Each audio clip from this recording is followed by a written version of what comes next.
Hello and welcome to Rage Against the Mainstream, your full spectrum source for all things music, insight, and opinion. Today is July 13th, 2020. My name is Bill, and I'm joined here today with Connor and Steve. Yo. So today's kind of a monumental occasion. Today is the last episode of Season 2. Season 2. This will be the last time that any of us get to hear that intro. We managed to historic finish season. without in the quarantine process. Yeah, and Big props to Murph. From Dinosaur Jr. Exactly. it's going to be great to not get copyright emails from Warner Brothers anymore. Yeah, it's a little ridiculous. They can honestly kiss my grits. It's like, honestly, like fucking 7 seconds of Pantera, like that, like the email that we get is, it's like, if you make any money off this video, Warner Brothers claims it all. It's crazy. They And it's can just have like, it. really? They For can have the fucking, millions. for 7 seconds? We don't care about Just money trying to here keep at their Rage foot on the Against little man, you Mainstream. know? Yeah, exactly. We're talking about a fucking 20-year-old song that isn't even the most well-known song in their fucking catalog. Yeah, now if it was Walk, I mean, Although, Oh, yeah. That's honestly, a I'd different story. argue it should have been. I think 5 Minutes Alone is a way better song. I think 5 I think it's a Minutes better alone intro riff alone, better than Walk. could have killed it on radio. Absolutely. What? Like, 100%. If it got the right promotion. Well, I mean, it was a single, and I don't know why it wasn't a bigger hit than Walk. As soon as I heard that song, well, I Walk was like, on damn. what? Vulgar Display. Mhm. 5 Minutes Alone was on Far Beyond Driven. Yep. What else was on Far Beyond Driven? Becoming. Becoming. Strength Beyond Strength, I think it's called. Yeah. I mean, there's a lot of good stuff on that album. That's probably Dime's best guitar work, to be honest with you. I don't know. Great Southern Trendkill was pretty fucking Yeah, good, but too. I think like Dime like, was dude, just, the Flood solo alone. yeah, but Dime was like a madman on fucking That's Far true. Beyond. Yeah. I mean, Far Beyond's probably my second favorite Pantera It's very album. good. But as far as it goes, fucking 5 Minutes Alone, they should be like, okay, no problem, Rage Against the Yeah, Mainstream. yeah. You guys You can use have that one. You guys can use it. Yeah. It's not a big deal. Like, you didn't dive in to like go through the power metal discography and find a very obscure song to possibly take credit for. We all know whose song this is. well, they probably wouldn't give a fuck if we use one of those. They would find a reason to, I'm sure. But yeah, so if you're tuning in today, this special episode, final episode of season 2, we will be back at some point. Yes. Some point, probably September, something like that. We need to take a vacation. Better, faster, stronger. So, in the past week, have you guys encountered anything new or interesting? So my stepmom watches The Talk. Oh, And I get stuck I'm unfamiliar. overhearing this. Sharon Osbourne's on it and various other characters. Uh-huh. However, I got her mixed up with Sharon Stone. yeah, the other day, Jack Osbourne was on there talking about the documentary that's coming out about Ozzy through A&E called The 9 Lives of Ozzy Osbourne, and was seriously stressing about this documentary. Like, they're trying to dive into like really Ozzy instead of just his career, but like him as a person, and trying to like outreach more than what people mostly know about, because obviously his family's involved in the project. The ironic thing is, I tried to look this up. There's no release date, just as 2020, but simultaneously an article came out from Nikki Sixx saying that he's not not good. doing well. Like, no disclosure, no comments from the family, but enough to say that it made it on like at least Tone Deaf to say something's going on with Ozzy. Super concerning. And for Nikki Sixx to say it, Yeah. you know, not going to say he's a credible source for Yeah, any but he's kind not of- like a relevance chaser. Like, he doesn't Yeah. look for opportunities to put If himself he's Nikki out. actually Sixx is boys with saying them. you're not doing good, it's probably not a Probably good not. sign. Like, the only thing you could have worse is Keith Richards be Yeah. like, yo, this bloke ain't doing so well. he should really watch I out don't for know about himself. It's like a anymore, homeless mates. dude telling you straight up, like, you need to get a job, bro. Like, damn, like, that's when you have like a real existential crisis over some shit.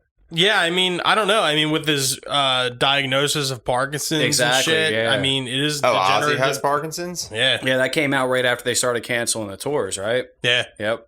The Literally- No More Tours. No tour? more tours too. Tours. Did too, he ever that's hit it. Philly again after that? No, they were had They were everything supposed to go to scheduled. Hershey. Yeah, I was thinking Damn. about going to that one. that's what's They crazy. canceled That's why when we talked Is he about done or For now? Well, everybody's kind of done for now. Yeah, but that's what I'm what is saying. he Well, saying? he sustained. There's no comments. Yeah, there's nothing. We're like all Ozzy. But we talked about that, remember? Like, when do you think it's going to be a last opportunity to see some of these people? Honestly, I think when we saw him, it was the last opportunity to see him. Honest to God. Yeah. I mean, it sucks, but kind of is what it is. Keep you in our wishes. Get well, Mr. Osborne, indeed. For real. Mr. Prince of Darkness. We salute you. You can play as many no tours as you want. I'll go see them every time. Every time. As long as Zakk Wylde's playing guitar. Did we mention the Eternal Idol last episode? No. One, that doesn't have Ozzy on it, but it was a Black Sabbath. Oh, yeah, the I got album, into yeah. recently. I forget the singer's name. Yeah. But he was John good. Doe. Something Martin, I think. Or Tony Martin. Tony Martin. Sounds like a Vegas, like, cigar bar, like, singer. It was a decent out. I really liked the guitar tone on it. In the later Black Sabbath stuff, Tony's tone, it was like fucking incredible. It's like thick. It's almost like it's got like a light acoustic behind Well, what's it. interesting is no matter how different Black Sabbath got, that was the one thing that did remain consistent. Was yes. Iommi's guitar playing was always like still there. Well, I feel like it got better. Yeah. Well, yeah, exactly. They Like- talked about after Volume 4, because they were all fucked up on coke, they had a real struggle writing Sabbath, Bloody Sabbath, and he wound up writing like some of his best work. That Sabbath, Bloody Sabbath riff, which is obviously one of the most iconic Black Sabbath songs, Yeah. that happened in the midst of Iommi like just like not wanting to fucking play music, and then that just came to him and Oh shit. became obviously That's super crazy. iconic. Yep. My new interesting for this week is recently Jerry Cantrell signed with Gibson Guitars. Mhm. I don't know what's going on with the GNL shit that he was doing, but He signed- Gibson? yeah, signed with Gibson, dude. Like he's like on their website and That's shit a big now. change. Huge change. He's been playing GNL since the 80s. Mm-hmm. Is he still playing the Ernie Ball Super Slinkies? Probably not. He No. probably played them for like 2 months in like 1998, and Ernie Ball was like, Jerry Cantrell played Ernie Ball Super Slinkies. We're putting him All on the we're label. putting on the strings for like 30 years. He's going on the back of the packaging. Exactly. Nah, I mean, I think he uses like the Paradigm strings, I think they are. Like he uses the not Super Slinkies, like the adult ones. Bro, Oh, if yeah. you can get the strings at BestBuy.com for like $3.97 a Probably pack, not a good sign. they're probably not that great. CVS brand strings. Yeah. The No. mountain shouting. strings. But since he signed with Gibson, they're doing this series called like Icons, and like Bob Rock was on one, Tony Iommi was on one, and there was a couple more people, but then they did an icon for Jerry Cantrell, and it was basically like a behind the music for Jerry Cantrell, but he was telling you the story. And he went into detail, like with Lane and shit, and like the high points of Alice in Chains, the low points, his relationships with like various musicians. He went into detail about Dimebag Darrell and Eddie Van Halen Does Like- he have like, I'm sorry, does he have a signature like amp or anything? with Friedman. Okay. It's called the Double J. That fucker's like $4,000 for a head. Just a head. Just the head is $4,000. But it sounds ridiculous. Like Yeah, you could better. be anybody and sound like Alice in Chains. I can probably get like the fucking original fucking Marshall head from like 1966 or some shit from what was his name, Jim Gibson or whatever. Fucking for like $5,000. But yeah, the icon thing, dude, it was really cool. And I hope this is kind of like the beginning of them doing more things. Like the fucking Alice in Chains documentary that I wish they would do, or the biopic that I wish that they would do. Yeah, Lane Staley is kind of like not. His opinion doesn't matter anymore. He's not put forward by anything. Like nothing big. Like Rolling Stone doesn't like suck his dick. Like, No. Spin doesn't. NME doesn't. Nobody does. Which is strange too. I mean, because I kind of put Lane Staley on that pedestal of like Chris Cornell and shit. Well, I mean, he's Like, I really do. He's got a good Absolutely. voice. Like He's got an I mean, insane voice. Like yeah, the chorus on "Man in the Box" even is just hard. Love, Hate, Not Love. everybody can hit Yeah. that. Dude, Yeah. fucking name any song of those first The 4 entire albums. Jar of Flies album is Dude, just... and the abilities of him. Like I've watched something, I forget what it was, but like Mike McCready and like Stone Gossard were talking about Lane Staley, and they're like that fucking guy didn't even need a PA. Yeah. Like when he sang, it like radiated out of him. Yeah. And like for those guys to be saying that kind of shit that were boys with Chris Cornell and fucking Eddie Vedder, who are two of the most prominent fucking grunge vocalists, you know, most well acclaimed. That's got to mean something at the end of the day. Yeah. But yeah, it's called, it's on Gibson TV on YouTube, Icons, Jerry Cantrell. Check it out. What do you got, Connor? I got Animal Collective's new EP, Bridge to Quiet. I'm going to go with the first track, Raining Cups, for my recommended song. It's been a while since Animal Collective dropped anything. I think since 2012 or something like that. Wait, was Centipede Hurts, I think, was their last one. They had something after, what is it? Merriweather Post Pavilion, that was Centipede Hurts. That's the last one I listened to, and I actually really enjoy that. So Merriweather was great. I feel like the music industry still hasn't caught up to Merriweather Post Pavilion, which is interesting because they kind of were like the last of that like lo-fi type alternative to become into what you saw with like, I guess you could say like the Lumineers and of Monsters and Men, how quickly they got perverted into like Black Keys stuff. Like, ooh. Well, to me, that like it's because that was what was cool. I follow like the Hard Times where they post all those like funny articles about shit, and it was a picture of the Black Keys, and like it said Black Keys naming their song Ford commercial to cut out the middleman. I fucking hate the Black Keys. Dude. I can't fuck with the White Stripes that well anymore either. Like Jack White just pisses me the fuck off. Yeah, like, he pissed me off ever since we watched him like It Loud. I was looking at fucking pressings of Stoner Witch by the Melvins on fucking Discogs, and so they've only done the original pressings from the 90s, and then Third Man did a repress a couple years ago. Yeah. Right? And I was like, oh, cool. Like Third Man Records did a repressing of Stoner Witch. I can get that and probably save some money, and it's probably a decent pressing. I looked up who pressed it, and it's by United Record Pressing, which is like the most notoriously bad record pressing plant in the world, probably. And I was like, wow, Jack White will just fucking throw his name on fucking anything to fucking make a buck, I guess. What a cunt. He's the Kmart Bono. Yeah.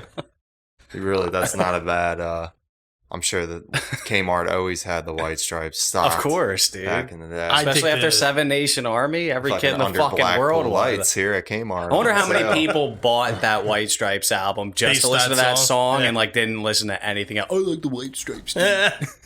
Because stuff like that, that's a real indicator. You know what I mean? Mm-hmm. Like of how where he puts his where his actions are. Like he fucking acts like he wants to bring a fucking Melvins album back to life, and then he just fucking sells you an overpriced fucking, like you said, man, CD rip of that documentary we watched.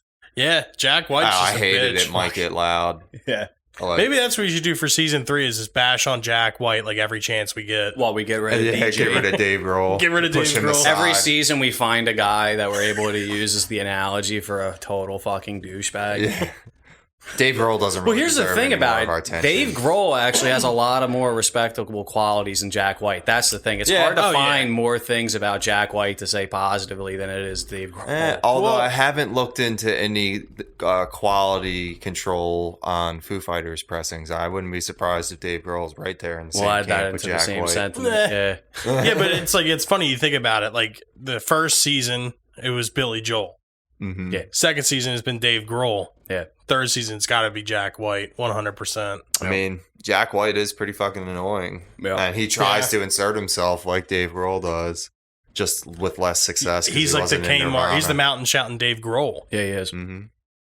Well, actually, I think Dave Grohl would be the Kmart Bono.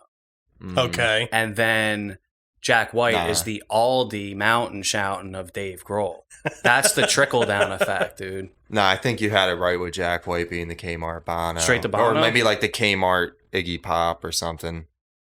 That's possible. Maybe like Dollar General. I think Bono's just at the head of all that fucking pompous. Dave Grohl's Kmart Tom Petty. Ooh.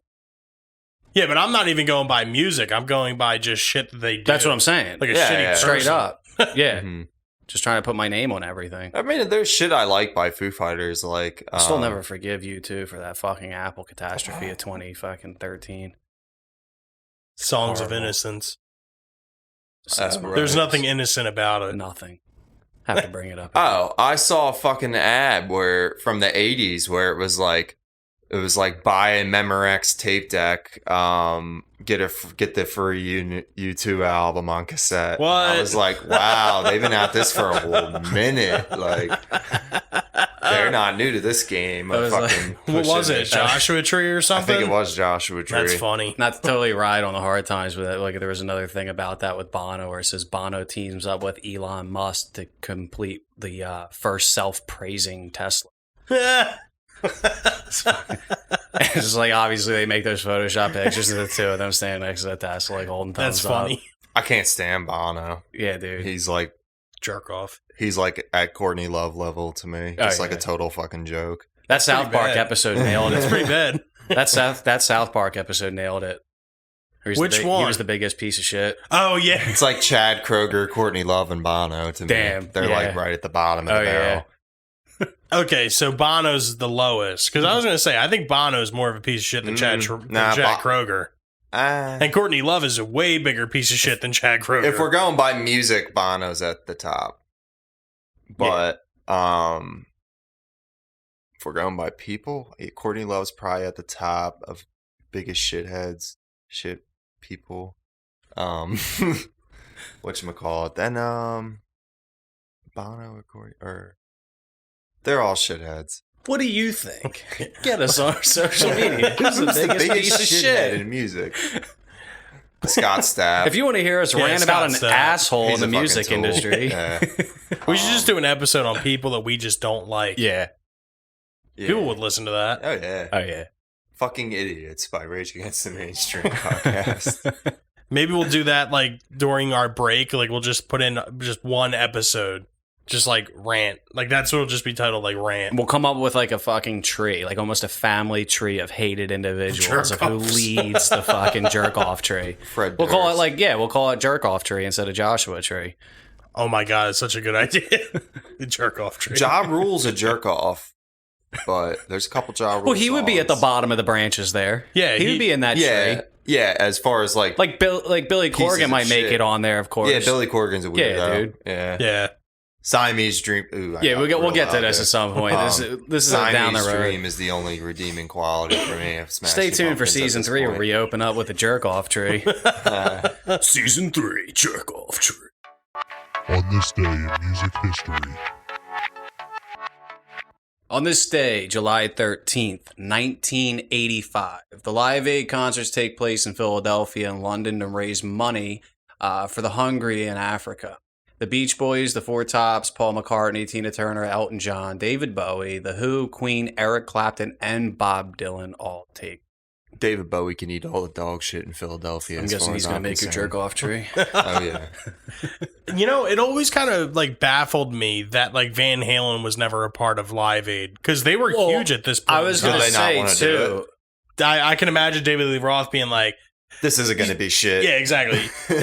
and the thing about it is, See, you- Van They just Halen want us doesn't to play play. for free. Yeah, exactly. I wonder though if like they were really trying to commit, because if you look at the bands and the artists that played, they kind of kept it to like a melt. Like the hardest band on there is probably The Who. Yeah. I mean, if you think about that set list alone, I mean, The Who is probably like the most Yeah. hard rock band that's on that. That's act. true. Elton But it's John which at is times, weird because Yeah, not- but not as much I'm as pretty The Who. sure fucking Dire Straits was a part of Live they Aid were, too. and you know what's funny? I think that's when they started changing the lyrics to Money for nothing. "Money for Nothing." Yeah. The part I'm talking Yeah. about. Yeah, we're not gonna say it. Yeah, exactly. Queen was playing. Hmm. But yeah, I mean, because even like if you think of the Woodstocks of the '90s, like just the mashup of artists, they could have very easily fit Van Halen on that bill. They could have anybody. Like Yeah. I think Bon Jovi was around at this point in time. Yeah, Maybe they weren't as big. but Van Halen at that point, you could have totally got them on it with. Dude, we're exposure talking purposes. July 85. I'm pretty sure David Lee Roth left in like September of 85 or Yeah. something.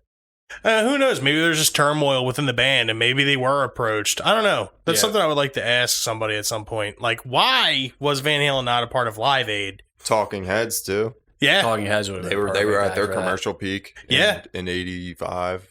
Yeah, Michael Jackson. yeah. Dude, could you When was imagine We how Are much the money? World? We Are the World was like 86 or 87, I feel like. Yeah, I think It so. was like in between Thriller and Bad, I think. Let me see. So maybe 85 or 86. We Are the World. He probably was like, these motherfuckers think they're going to do a benefit concert. Released without March. Michael? Released March 7th of 1985. We also have the thing damn, that was too. I before that, wonder. yeah.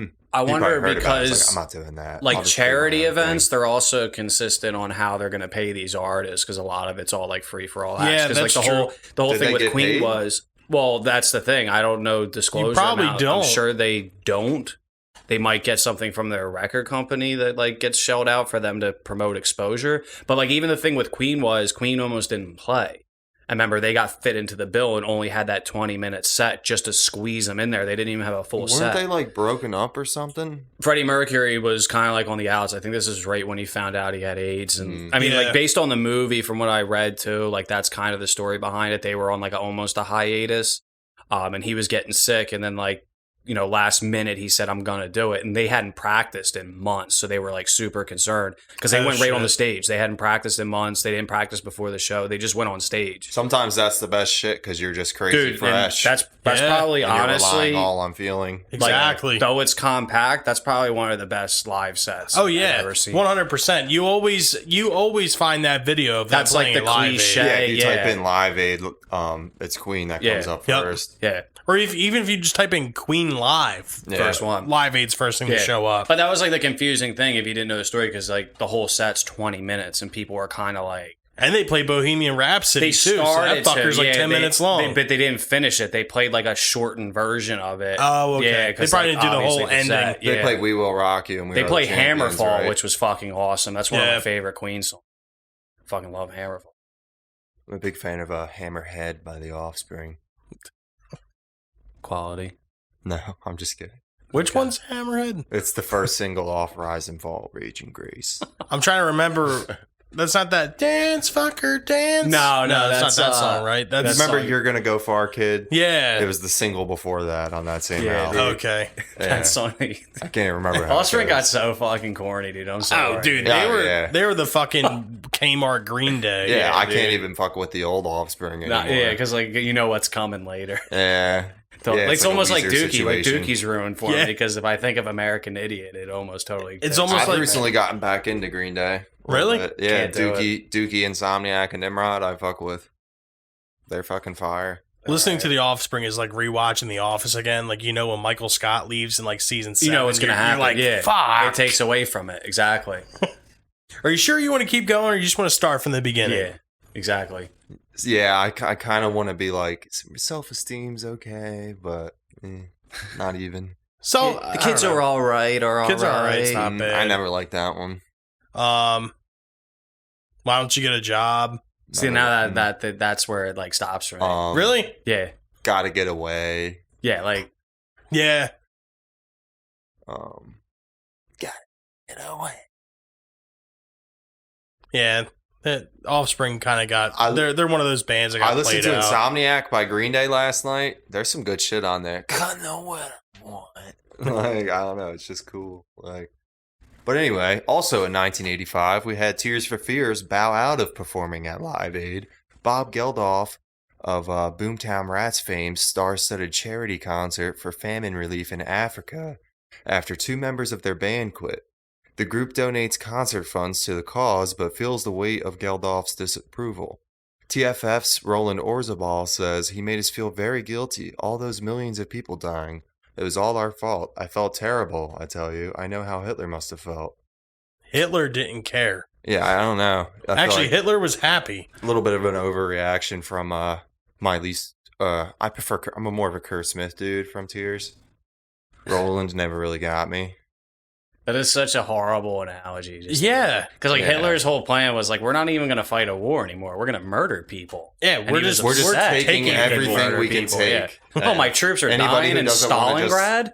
We can't use the trains to send out fucking resources. We gotta get these fucking people over to the camps. exactly. That's like it's totally opposite there. That's bud. a fucking weird thing to say. It is a weird Yeah. thing to say. Especially from a band of the level of success of Tears for Fears. and in the wake of Live Aid. I'm like, are you kidding? You don't gotta be that dramatic, Like, dude. Totally something off like context. that, I could understand if it was like Queen and they were booked. Yeah. And then they fucking cancel last minute. Yeah. Then I can understand something crazy. Maybe not to that extent, but that's just wild. It was always crazy to me that Tears for Fears could never muster another hit after Songs from the Big Chair. Mm. Because that album's fucking crazy. Head over heels, everybody wants to rule the world, shout, like... 1992, Jet Williams, illegitimate daughter of country legend Hank Williams, is granted partial royalties of his songs by a New York appeals court, adding to a ruling reached on July 5th that she should receive half of his estate. I don't know law well enough, but I don't know what kind of precedents they would have used with an illegitimate daughter. I mean, It's really, still a kid. yeah, but he had no other. I'm guessing no other family in the sake of kids. I guess not. That was his only daughter. I'm assuming so. Interesting. Yeah, I don't know the Hank Williams tale too well. Yeah, neither do I. But it's strange though. Well, no, Hank Williams Jr. He had other kids. Yeah, Yeah, I'm not saying he did it. I'm just saying because based on like a child Yeah. perspective, like half of his estate, like that's a lot of fucking shit. Fuck yeah. Like we're talking equity, we're talking Mhm. liquidation of anything he owns, property value. I mean, that's like half- Stephen Jenkins of Third Eye That's like a Blind, big divorce. money. I mean, Yeah. that's crazy amount. Well, Yeah, but I mean, partial royalties of his songs, like that's a pretty yeah, big chunk add that too. into it. Yeah, that's. I mean, well, Yeah. good stuff for Jet Williams. Oh, speaking of country, real quick, you guys saw that Charlie Daniels died. Died, right? yeah. Yeah, He's Yep. 86. He died of a fucking stroke Yeah, caused from a hemorrhage. Devil came up to Georgia. damn shame. Yep. Anyway, 1996. At Riverfront Park in Nashville, Chet Atkins, Steve Earle, and the Goo Goo Dolls joined about 1,000 other guitarists to jam on Heartbreak Hotel for nearly 80 minutes. Mm. God damn. Yeah, They come up I think short. that song's only like 2 minutes long. Yeah, Yeah. they come up short in their bid to break the record for the largest jam session set in '94, when 1,320 guitarists played "Taking Care of Business" in Damn. Vancouver. Holy fuck! Heartbreak dude. Hotel couldn't muster more than fucking taking care of business. God damn, dude. Imagine 1,320 guitarists playing that song. That's been way topped since then. Oh yeah, That's from I think there was like 94. 2,000 people playing Yeah. "Smells Like Teen Spirit" like a year ago. Yeah, like I see videos all the time now on Facebook where there's just mad motherfuckers playing random songs. That's It's just like the unbelievable. new thing, really. Yeah. Speaking of Smells Like Teen Spirit, I'm more of a fan of Nirvana's last album, studio length, Being in Utero. Same. Which brings us to our next topic. Now, since this is the last episode of season 2, it's obviously not the last episode of the show, period, because we have way too much good quality topics and whatever to give to you guys. Since it's the final episode, we figured a pretty decent topic that you guys might want to hear about is the greatest final albums. Now, here's something. And here's a question because it's going to determine what I use. So, for final albums, do we mean like if a band were to get another singer, the final album? So for the certain band with artists, the I was going to original say, singer? certain artists you could say because if they had, like, I know where you're getting at Alice with Van in Halen. Chains. Yeah, you know purposes. exactly where I'm going. Yeah, with you can this. say, like, Was in it the Alice sake, in Chains too? Alice in Chains and Yeah. well, I was going to say, like, the Misfits, like the last one of Danzig. being, Yeah. you Yeah, I know, think Break It Up. Yeah, Yeah. yeah. I put it this way: if you put out an album, you got to justify the reasoning of why you're saying it. Like, kind of explain the situation. Like, oh, like the Misfits last one, or if they do, people like the reason why. You know, there's Danzig's last album. You know, etc. Well, my first is going to be Famous Monsters. Now, the reason I'm picking Famous Monsters is because if any of you out there haven't heard it before, you're missing out big time.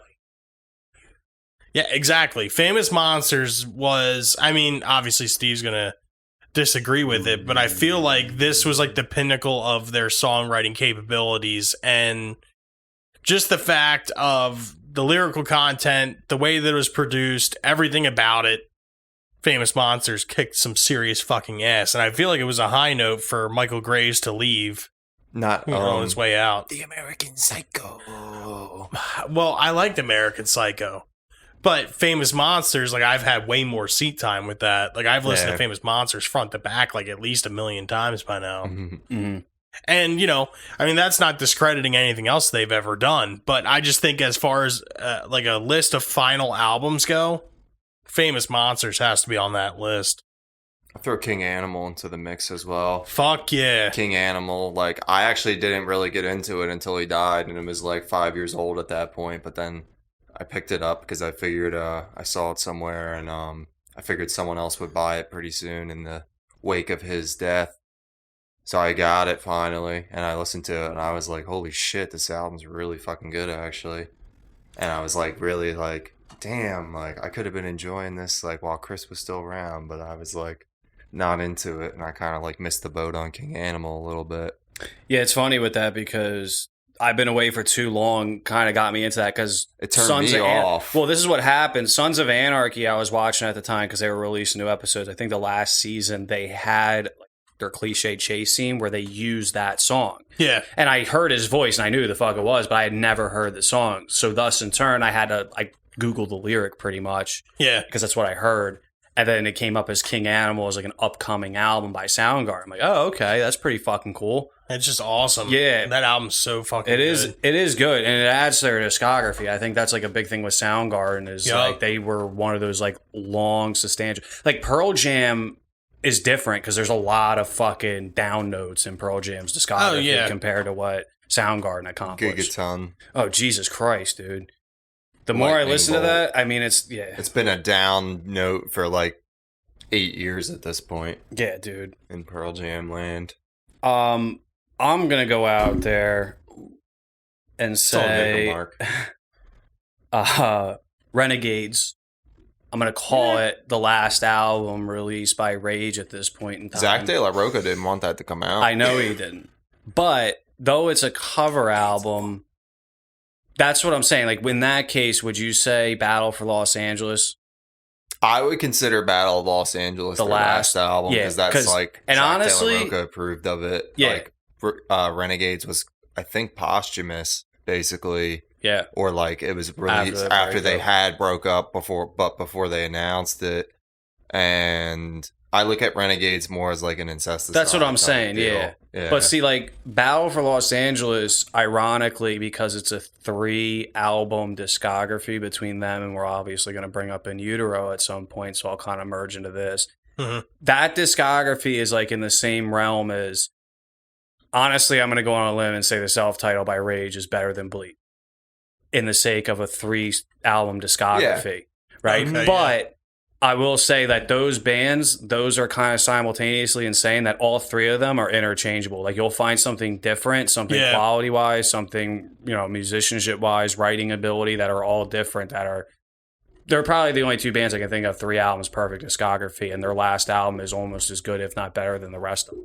Oh, yeah, I can agree with that 100%. Yeah, Battle of Los Angeles is underrated in comparison to the first album. Yeah, there's not many bands you can sit there and say. Empire. Yeah. The first album kind of gets all the love. All those albums, like what, 4.7 to 5.0 type albums, like in that realm, you know what I mean? Like 100%. Hard to find something wrong with them. The first one I'd probably give like 9.5. The second one I'd probably give like 10. Fuck with Evil Empire. And then the third one I'd probably give like 9.5. Yeah. So right there. Same thing with like, see, this is the thing, like I'd Bleach. agree with that. I think Bleach, when we talk about Nirvana, just pales in comparison to, let's say, In Utero, where the self-title, like exactly, like you said, like 9.5 for Rage, 9.5 for Battle for Los Angeles. So it's like they were great, they got a little better, and then they slowed down a little bit. Bleach was like, here we are, we're gonna take it to the fucking absolute commercial like beast, and then In Utero comes out like game changer. Yeah. You know, it was like a totally different transition in what they were able to accomplish. But that's true. Those final albums. And Utero is probably my favorite album of all time, so it's obviously my favorite last album of all time as well. Yeah.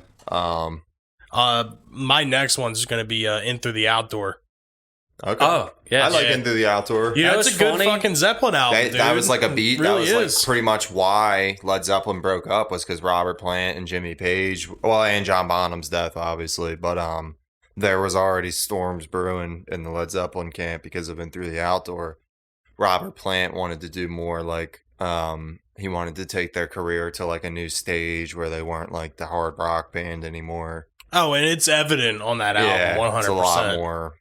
Like you listen reserved. like the instrumentals, like on All of My Love, Yeah, and Fool in the Rain. Yeah. Yes. Like it's Zeppelin, but it's not Zeppelin. It's not Led Zeppelin 2. Exactly. Yeah, not even close. Yeah. But even Presence, man. Like, Yeah, Presence was like good a too. back And to basics yeah, that's kinda why I was rock. like, when they went through In Through the Outdoor, it is kind of like almost like a sad farewell album, because it's still, there's like something there, It's but a it's like swan he just song. didn't Yeah, get That's through kind of all what the way. they intended, Yeah. I feel like. Well, it's the yeah. same thing with, like you said, with like King Animal. Like, it's good, but then if you put it on a comparison to like Super Unknown, like Yep. you know something was coming around that Exactly. like they could have just gotten better. You know, they could have probably released another album. I mean, because there's other bands out there that just keep fucking releasing music. Soundgarden would have done another album Exactly. if Chris Cornell hadn't died. But that's It's the thing, like like King guaranteed. Animal was an ending album to give you hope. Because there's another band in particular, and I don't want to mention their name because I don't want to go back to season 1 shit, that keeps releasing album after album, doesn't know when to fucking stop, and it's There's getting a lot of progressively bands like worse that. every single time. Well, they get interesting They don't want to stop touring. And new. Yeah, Oh. Yeah, dude. Also back to what, season 1? season 1. Yeah. Wow. However, going into a genre change here, kind of like a stepping stone, probably and next to In Utero, but in a different genre realm, probably one of the best final albums of all time is The Sound of Perseverance. Oh, Chuck Schuldiner. yeah. Death. Because that's another band, and you obviously have to like the genre enough to appreciate the music in general to be able to get that far. Yep. But they're kind of like that bridge to any fan of like extreme metal of any sort. You're gonna like Death, and they had a Yep. flawless discography, and just from, you know, spiritual healing to the transition in Tech Death with Human and Individual Thought to Symbolic, and then Sound of Perseverance. Yeah. I mean, every song. Yeah, but would you consider Symbolic to be their final album? No, because Sound of because- Perseverance is supposed to be a Controlled No, Denied because album? this is the thing. I deny the fact that they used a lot of Control Denied stuff, because if you think of just how it compares to Symbolic, you're hearing similarities in progression. Yeah. Like, it wasn't so different, because even Control Denied sounds a lot like Sound of Perseverance, obviously, yeah. with the clean vocals. Yep. But then again, that's his writing, you know, musicianship. And there's not a lot of like similarities other than tone and length and style. Yeah, in the exactly. songs. And honestly, Voice of the Soul is really what the game changer is. You think fucking Chuck's gonna go and spend his time writing a 6-minute instrumental like that, doing all guitars, if he's just trying to piece out an album real quick for Exactly. record deal contracts? Like, Then again, man, he didn't really do that kind of shit. Like, Yeah. he didn't just throw stuff together. There's a reason why they've had fucking over Yeah, 100 members. exactly, because if you weren't fucking about it the way he was, you were gone, dude. Yeah, exactly. And, you know, not for nothing, I feel like if he were to, you know, have continued and not have died, Yeah. he would have went further into like the progressive metal. I think like, so, too. fucking like crazy shit. Yeah, Progressive. like John Petrucci type Dream Theater. Exactly. Because Control Denied had He had the that. chops, dude. Yeah. He was good enough to do that He shit. just wanted to get off of vocals. He wanted to just really focus on the Yep. you know, musicianship behind the instrumentals. But also in kind of the same realm, Reinventing the Steel. Ooh, Pantera's final. Reinventing the Steel. See, now here's the thing about this album. I think this is where we talk about a band that put the bar so high that they could only go down. But That's Reinventing true. the Steel is kind of like a loose bow, I guess. It's not as bad as like Led Zeppelin finishing with In Through the Outdoor, but Yeah, put Reinventing the Steel next to fucking Far Beyond Driven, Vulgar Display, Cowboys Exactly. you know, Great Southern Trendkill. I mean, every single album in their discography, that's obviously the weak link, yeah. but it's still like an honest effort where Oh, it yeah. kind of like did tie I mean, up you the could tell. discography. I mean, obviously, we know the Pantera history, Yeah. but you could tell that there was definitely something going on within that band, and that's why that album wasn't as good as it could have been. Yeah. You know, due to Phil recording the fucking vocals in Louisiana while the rest of the band's in Texas, and Yeah. you know, you kind of need to have that in there, like that whole like group thing, in order to make it work. Yeah. But staying kind of heavy, I want to throw out this one. I know all of us can agree on this. Astro Creep 2000. Fuck yeah. White Zombie. Mhm. Damn right. Yeah. Yeah, that was a high point for them, I think. I was going to bring up, what do you guys think is Tupac's last album, All Eyes on Me or Machiavelli? Well, isn't Machiavelli posthumous? It was released posthumously, but Yeah, it's the but only it's all- posthumous Tupac album that was recorded So- entirely. Like, that was the album Tupac was going to put out. Okay. So, but All there was, the other but there's ones nothing. after were like, But do you know, studio was shit the was album done. complete prior? There wasn't anything done to it afterwards? pretty sure. Then now. we'll say Machiavelli. I can say Alright. that. Yeah. I like And I know you're going to Machiavelli, say, but but not compared to. not compared Yeah, to All Eyes no on Me. way. Honestly, I think Me Against the World was his peak. I'm partial to, I wrote this song a long time ago. Fucking Dave Chappelle. I was like, what the fuck is that? Wrote the song a long time ago. A real long time Yeah, ago. one we're missing Feel me. too when we're talking about artists that died and continue to release music afterwards. L.A. Woman by The Doors. Yeah. Yeah, LA Woman's Because good- that's a good solid. final I album. think that's another band. I think that's why I put Doors so high, and I know you like a cheeseburger alternative well, in this I circumstance. can understand. Yeah, And I totally get. You Just get- the Doors aren't my bag. yeah, I get that. And here's Yeah. the thing: like Jim Morrison's career, like even Soft Parade, I had a very tough time getting into. I think it was because of Touch Me was so fucking corny compared to like the shit on like Waiting for the Sun and Strange Days and but LA Woman, they got a lot of fucking heat for that, sounding like it was like I forget how they put it, like it was elevator, cigar bar, like boring yeah, I think I jazzy remember reading music. something like Yeah, that. but dude, Yep. that is a great album. Very good album. Like Been Down So Long, obviously LA Woman, Riders on the Storm. I mean, Yep. there's so many fucking hits on that. It's probably goddamn my song. fourth favorite Doors album, though. It is. I honestly, mine goes Strange Days, self-titled, Waiting for the Sun, LA Woman, Soft Parade. Actually, no, Yeah, you scratch forgot that. Morrison Before Soft Hotel. Parade is Morrison Hotel, yeah. Yeah. So after Waiting for the Sun is Morrison. I would go self-titled, Strange Days, Morrison Hotel, LA Woman. Waiting for the Sun? Waiting for the Sun's after. Really? It's got like 5-1 on it. Unknown Soldier, Spanish Caravan. I like Morrison Hotel and LA Woman. Peace Frog's pretty dope. Fucking Riders on the Storm, bro. Yeah, Rise in the Storm. I prefer the Snoop Dogg remix. Yeah. I never heard.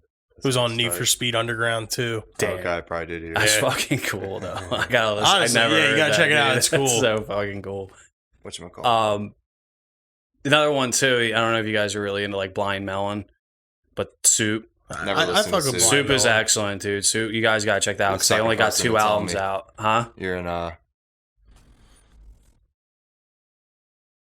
I know I you're don't gonna want to say. name names. Yeah, I know. Tall, skinny territory, Delaware. blue Trip hair, gone glasses from The Simpsons. Wait, what? Blue hair, glasses, Yes. The Simpsons. Yep. Mhm. What's his name? Oh, yeah, that He's fucking another one. Here's the jerk off. problem, dude. I have nothing in the sake of like comparison for him, but I was listening to their Woodstock performance and just how fucked up Shannon Hoon was, but how great his performance was. Yeah. So I actually went and listened to the site title Outside of Fucking No Rain and, you know, listen to like changes and everything else that's on there that's to offer and Yeah. listen to Soup. And I didn't realize obviously they only had 2 albums. I thought there was at least one more. But dude, Soup is a really good album. I Like, like No Rain. I just think he was a fucking idiot. Who? Shannon Hoon? Yeah. I see. I like Shannon Hoon. He was kind of one of those like really existential, like totally out there type. You know. He worked for Blind Melon. Yeah. Oh yeah. Yeah. But I don't know. I just never connected with him. I Yeah. never had that connection. Which is interesting because if you watch some of his interviews, like you'll Mhm. kind of get the same like every '90s like honest musician vibe. I'm not gonna say full on like Kurt Cobain because I'm not Yeah. gonna put anybody in comparison to him because it'll just be a letdown for you.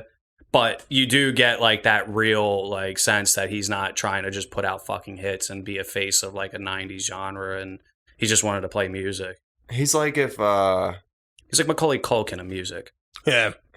like fucking there was like a blonde character in Dazed and Confused that like graduated high school and then just like did acid all the time. Yeah, he's like he's who can we put? He's like almost I don't want to say. He's kind of Matthew McConaughey. I was from gonna Dazed say and that, but Confused. Matthew There's- McConaughey's a little more like desperate. I don't in know. that movie. Shannon Hoon like pissed on like people's like 16-year-old girls' faces. Oh, It's cancelable. I feel like. okay, Yeah. fair enough. Connor whipping his manages dick to find a out. pedo clause in every artist I bring up. David Bowie? No. I don't Jimmy know, Page? No way. Shannon Hoon? Fuck. Dude, The pedophiles. that's not just finding anything, pedophiles. dude. He whipped out his dick in a public forum and fucking. I pissed know, on and the it's like front I'm row, trying to see. dude. I don't know, dude. I When hold his a lot song of, had like a little girl in like a bee fucking costume, like there's probably like little girls that like that song because of the video and went to the fucking concert. yeah. Like I know he was in deep shit for that because there was something like that. Like I don't know, man. Like have like a little bit of like not being a complete like shithead, you know. Yeah. That's my thing. Have it just a little bit. Don't piss on the front row. So no GG. Like Jim Morrison whipped his dick out, but it was like the Doors in the '60s. There wasn't going to be kids at that. That's a little different.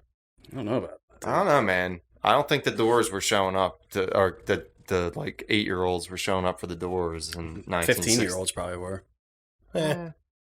60s, it was probably a lot easier to get into a concert, I guess. age but purpose I'm- wise. There was no I'm- more. I'm There was not no nearly as- 21 or over Yeah. bars. I mean, you were going to the fucking Rainbow in California seeing Guns N' Roses if it didn't matter, especially in the 60s. I feel like in the Yeah. 60s with censorship laws, you probably had to be 18 to get in. Well, I think the censorship laws, though, you got to figure they weren't really prepared for a lot of the things that were coming out. Well, he had already forward. done the Ed Sullivan thing. When he That did was the a lip mistake, stick though. out No, moment. you're talking about when he yeah, said. but I'm just saying, like, he said it was a mistake, but, like, there was probably people that knew, like, he didn't really give a fuck about the censors and wasn't Probably. concerned about it. I don't know. I mean, he you was a know? very reserved gentleman. If you read about him, he wasn't as fucking outlandish as Oliver Stone. Wasn't made he a him dog appear. kicker as well? I can't confirm that he was a dog kicker. Didn't he kick his Never read girlfriend's anything about dog? No, I don't hand. Wasn't that even in the movie? Yeah, but that's not. I don't know, man. Take that movie with a grain of salt. I'm telling you. You think Oliver Stone would add that? I don't know. Oliver Stone's pretty credible. They added a lot in there Maybe. though. That was a little. I don't think he would add Discredited. something like that if it wasn't true. I don't know why we're getting in a huge talk here about this. Yeah, I don't know. Totally but- stretched this. Way stretched. I don't know. I'd say we kind of boil this down to a general consensus of albums. What we find was a great final album for an artist, and what we found is a disappointment.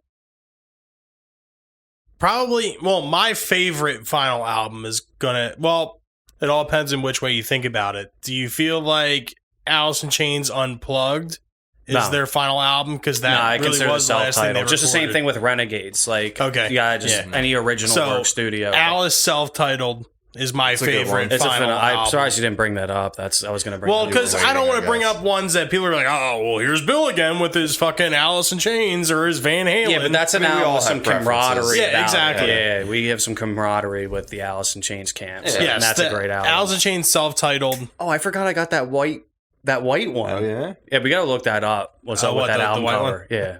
Yeah, dude, it sucks because I just, like I was talking about earlier, I think before we were taping, I started uploading my shit on the Discog so I could flip through my collection on the app.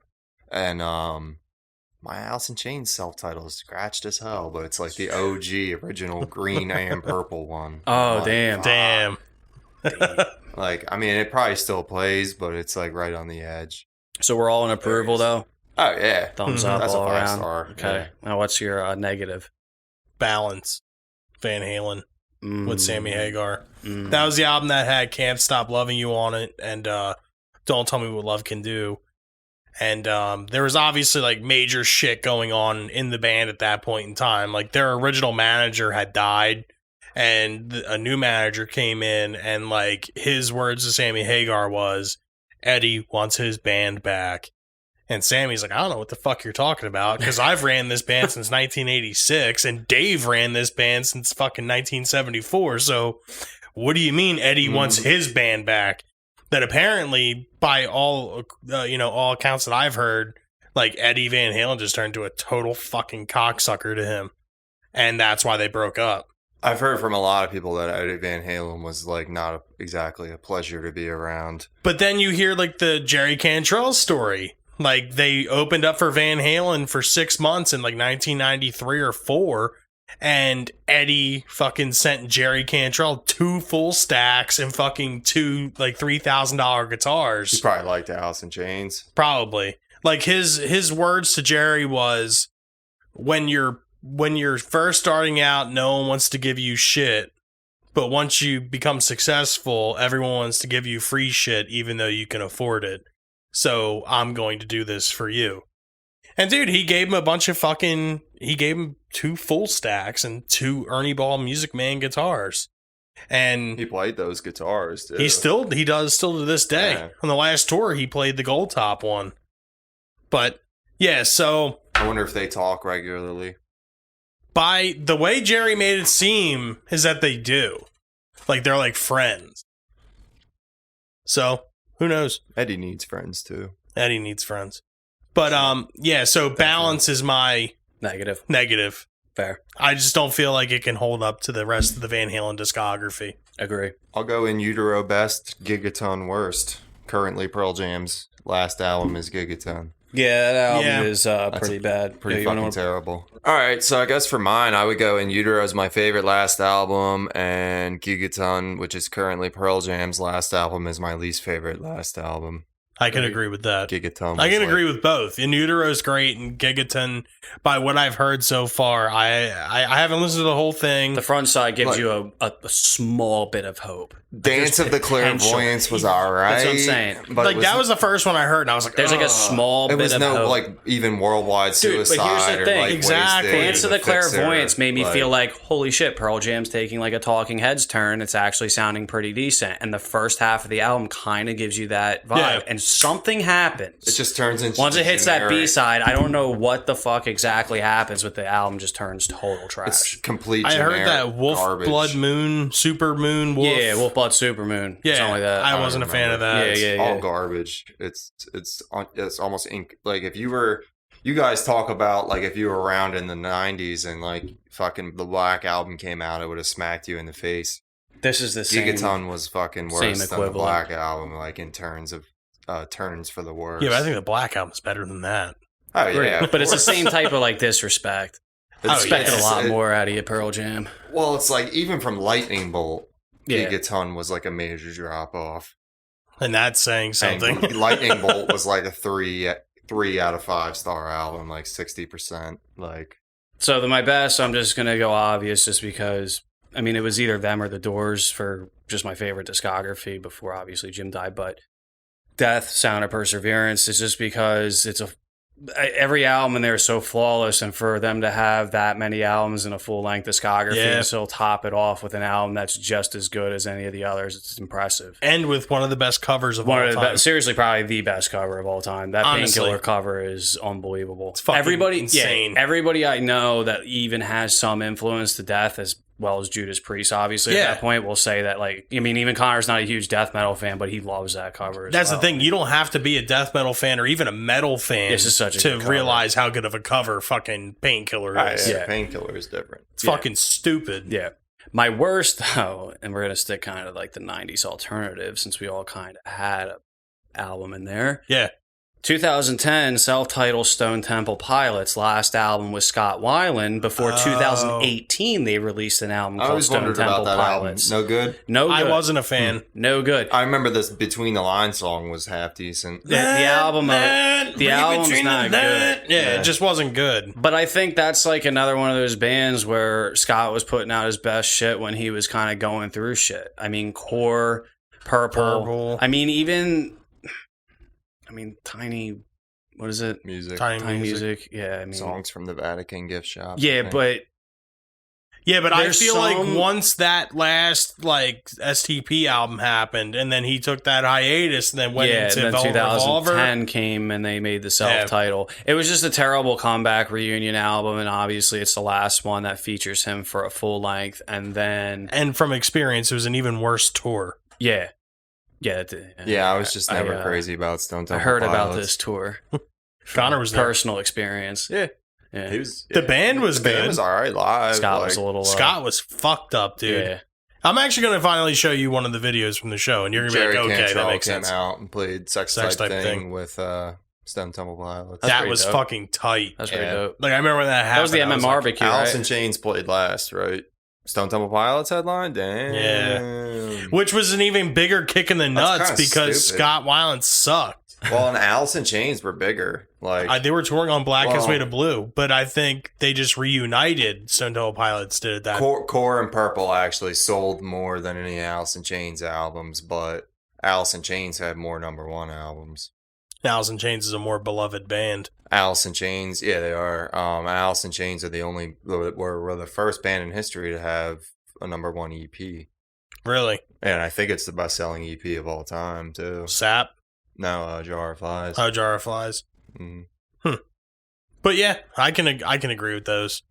I can agree with everyone that we all just said. Yeah, they were all pretty much on point. What do you think? Do you feel like Balance really was good and I'm just overlooking it?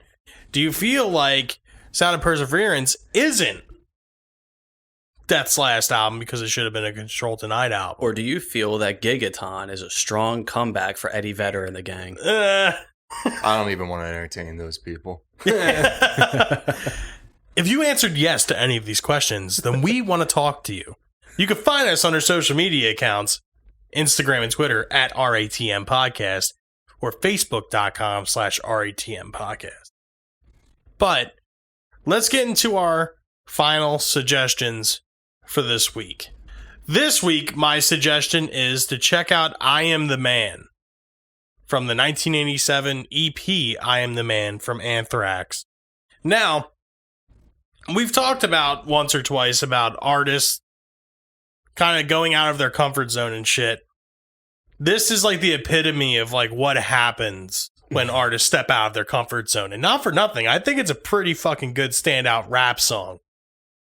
Honestly, I do. It's got like a Beastie Boys, like Public Enemy type feel. But Anthrax always had that vibe to them. Yeah. I mean, they were always kind of leaning that direction, even with, I mean, I want to say up till fucking State of Euphoria, and then everything after that, they kind of like were progressing into that suicidal tendencies, kind of like breakdown thrash as opposed to traditional. But I Am the Man, dude. Yeah. That's undeniable. Like how good of a fucking track that is. Yeah. And we're Anthrax and we take no shit. Like, it's like, what? Yeah. Steal your brothers like I stole your socks. Yo, what's the matter with you? That fucking song's awesome. Yeah. So check out I Am the Man by Anthrax.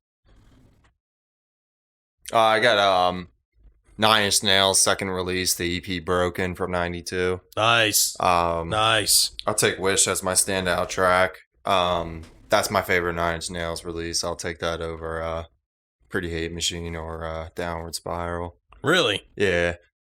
Wish or Broken is just it's for me, it's start to finish enjoyable. Nice. Like it's shorter, it's an EP, but I don't. There's songs on Pretty Hate Machine and Downward Spiral that I could live without. Yeah, exactly. Yeah. I mean, once again, they're another band that doesn't have a pure discography. Yeah, like I'm not even like the biggest 9 Inch Nails fan, but I do like the first 3. Like Pretty Hate Machine, Broken, and Downward Spiral. Yeah. Quality. Broken's my favorite, yeah. However, Trent does have an undeniable filmography type background. Or I'm trying to think of the right word here. He does have an extensive filmography like career. Mm. He's a part owner at Beats too. Is he? Mm-hmm. Oh shit! Fun fact about Trent Reznor. I think Beats was Jimmy Iovine, Trent Reznor, and Dre. Yep. Continue. Fun fact about Trent Reznor. There's a song off of Opiate by Tool. It's called Cold and Ugly. It's the only time you ever hear it. In the very beginning, Maynard says, somebody get that Bob Marley wannabe motherfucker out of here. He's talking about Trent Reznor in the crowd. What? There's actually a photo of it, of that show. Why? What do you mean? He was fucking around. He was standing in front of the stage, and then Maynard, before the song, was like, someone throw that Bob Marley wannabe motherfucker out of here. And then they start the song. It's a live show. I guess he was being sarcastic. Yes, he was being sarcastic. Yeah, I could definitely see. I can't understand why someone would think that Trent Reznor looks like Bob Marley. I guess at the time he had dreads. Oh, yeah, he did have those short. Did? Trent Reznor had dreads in the 90s. Early 90s. Yeah, and this EP was released in recorded in the late 80s. Yeah. Like 89, 88. I feel like Trent Reznor and Bob Marley wouldn't have really got along. Probably not. Very irrelevant Trent Reznor context, seems like he's like real understandable. cold. Mm-hmm. Like watching him do interviews and shit, he looks like a cold motherfucker. Like unless like he's 100% into what you're talking about, he's not interested at all. He's kind of got like a Manchurian Candidate vibe. But anyway. Because I recommended a shit album by them as being a terrible release, I'm going to recommend the 1992 release called Core by Stone Temple Pilots. Nice. Standout track is going to be number 5. The song is called Sin. Nice.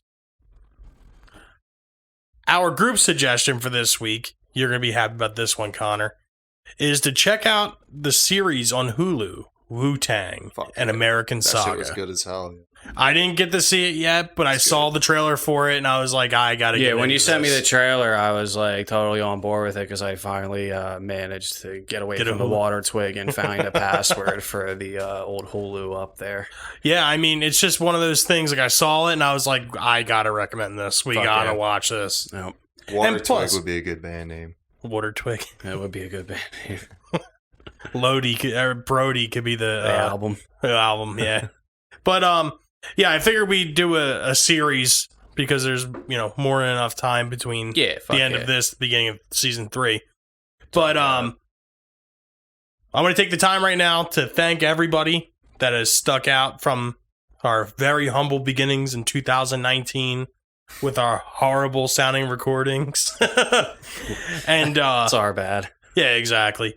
But, thanks to everyone that had stuck around for so long. Like to apologize to Warner Brothers as well. Yeah. We'll definitely cut the bullshit for you. And it's just like, they fucking, they're getting on us about that shit, but does anyone remember the season 1 intro? Yeah, it was like way... The season 1 intro was like way worse. Like, we had the Beatles, we had Miley Cyrus. I'm a negative tree. Yeah. Yeah, I'm surprised fucking Geffen or something didn't try to copyright us for that. It was Warner Bros, bro. It's crazy. Fucking assholes. Dipping into the poor man's pocket.